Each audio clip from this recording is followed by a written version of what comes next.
Sarah, focus. Yeah. Do you want? Oh, it just Just gets let faded out go open. on TV. Everybody always gets so self-conscious when it comes up. What I would like to do is show you some of the best projects. I don't recognize. Who are these people? There's plenty of wine if you'd like some more. Too much wine. And also show it to other members of the communications department and show them how creative you have been. I've done all of the projects except about 4 or 5, and I'll have those this afternoon. Each of you have a little comment sheet that goes along with it. There he is. Get his face. This is a project done by It's a puzzle. Alice Dembroff and Sally Nimroff, either of them here today. Where's Alice? Is she not here? Okay, this project is a radio, WPOT. It's a clock radio. It's been designed with a Kleenex box. Inside we have a little cassette of their own radio programming, and it's really fun to listen to. And do I have a bid? Thank you. What's it about?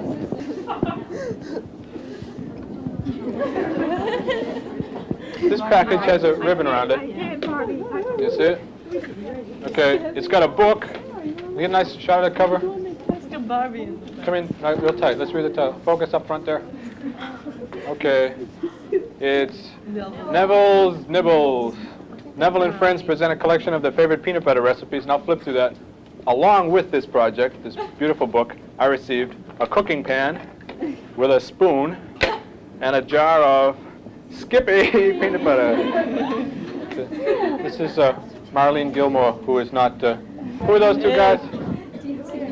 That's Pin and Pan's peanut butter jelly cookies. Those are Panda Bears. And then a Pandy. No, it's a two-period Yes. class. But still you all Early. Right. Right. The book is in color.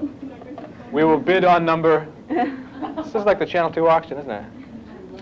Okay, Neville's Nippy Peanut Butter Muffins. That's those Pin and Pond's Peanut Butter Cupcakes. Get that? Cupcakes? They're... Oh. Stop foaming, Robin. Come on, act serious now. Okay. Mother Barbara, Cliff. Wait a minute.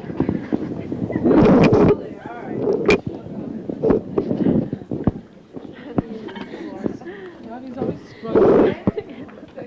She's always floundering around. Don't stand in front of the monitor so they can't see I was it. going to say, what's this wire? Everybody can see it. Well, yeah, as long as you can see. I must show this package right here. Sorry, but he doesn't have mine. Gail Winslow and Gemma produced a film for me. See what I'm doing, okay? Do this great box, and inside it you find a production package, which a lot of you neglected to do if you weren't doing papers and stuff. 3 tickets to the movie, complete script package, and a little story that goes along with it. Has my name on the outside. Then I get a box that has the film and the sound tape with it, and a bag of popcorn, so I can watch and eat my popcorn. Is that nice? All right, yay.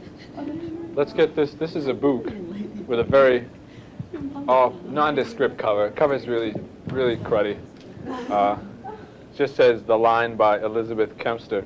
You see, this children's book is written for those adults who think that children are probably the smartest people in the world. What it is trying to say is obvious in the content. Can you see this little guy down here? And the line goes out at night, looks up into the air, and takes a look at other planets and things. Sees that it's round, or that there's more to life than just a line. And he goes through this thing about trying to change into a circle, trying to change into a curve. Now watch how the graphics change when he makes it. See that?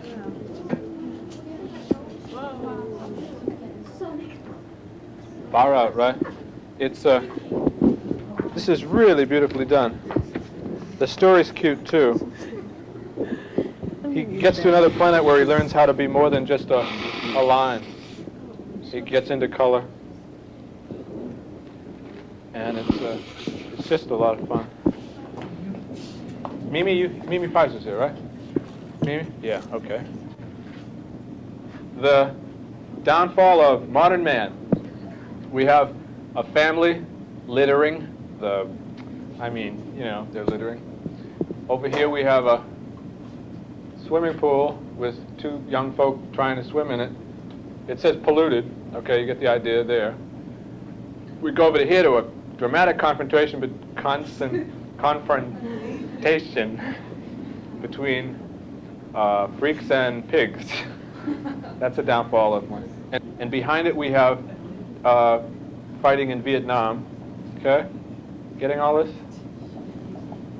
Right in the center we have two naked people out of the Garden of Eden with the fig leaves and everything yelling help. Tilt down on that side. We have the Apollo 16. We have poverty and hunger, or swimming at the beach, I'm not sure. Well, there's a spoon, and it's not filled with sugar. That'd make the medicine go down. There's a couple of capsules. I don't know what that means, really. There's a filter-tip cigarette, and some poor cowboy must have rolled the other one, because it's all fat and jumbly and stuff. That is the decline of everything. Okay? Gene Butler went into a school system in Newton and approached the principal. She was curious about children's concept of art. So they gave her permission to go in and fool with the kids. What she did, she went up to each one and said, I'd like you to draw something or paint something, any medium that you like, and then she watched them do it.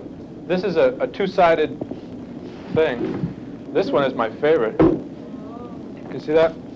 Kenny, a third grader, painted this picture the week after Easter. He decided to paint the Easter bunny out in his yard. Look carefully and you probably can see that there's no Easter bunny there. Let's see, he carefully painted the Easter bunny and the sun and the yellow grass. Then he took the pink paint and filled in all of the background. At the end of the period, one of the other boys realized that he could make orange out of pink and yellow and gave Kenny some of the orange. He first used the orange to outline the rays of the sun, then he just painted over the background with it. I made no mention to them that they had to put their names on the picture, but just before they left, Kenny painted his initials on top of the bunny. This little boy also got very involved in the process of doing this painting, experimenting with different sized brushes, etc., etc. Okay, that's really far out. Let me see this. Here's a clown kind of thing. This one is my far out favorite one. You have to, can you see that? It's quite orange. Okay? Now listen to this story. This picture is a very interesting one.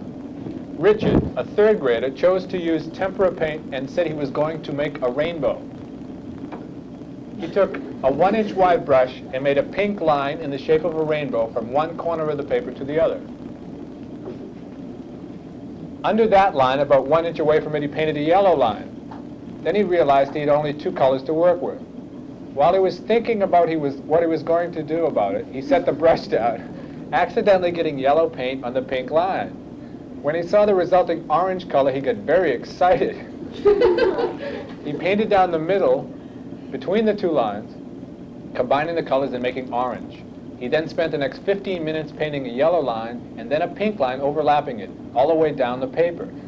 He then went over all of this again with orange paint that he had made in the dish. He put about 10 different layers in every direction on the paper, about 2 inches around the paper, about 2 inches around the paper on the table. After Richard finished the picture, he said, dig this, well, it's not a rainbow, but it's really neat. Right on, Richard.